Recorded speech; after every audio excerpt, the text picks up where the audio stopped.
Floating solar power plants are a relatively new and innovative way to generate renewable energy. Instead of being installed on land, these plants are built on bodies of water, such as lakes or reservoirs. Here are some potential advantages and disadvantages of floating solar power plants. Good. Higher efficiency. Floating solar power plants are more efficient than land-based solar power plants because they can avoid the limitations of land-based solar plants, such as shading from trees and buildings, and can track the sun's movement more effectively.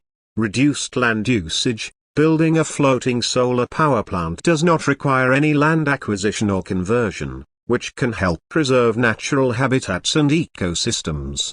Improved water quality. Floating solar panels can help reduce water evaporation from reservoirs, as well as reduce algae growth, which can improve water quality and biodiversity.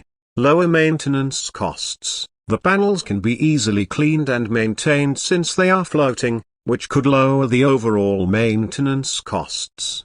Bad. High initial cost. The installation cost of floating solar power plants is higher than the installation cost of traditional land-based solar power plants.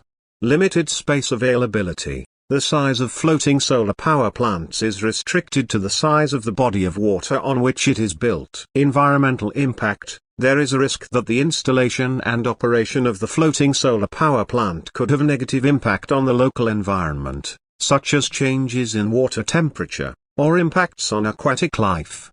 Risk of damage. Floating solar power plants are more susceptible to damage from storms, waves and strong winds, which could result in loss of energy production. Overall, floating solar power plants have both advantages and disadvantages compared to traditional land-based solar power plants. Their suitability depends on factors such as location, site characteristics, and local environmental conditions.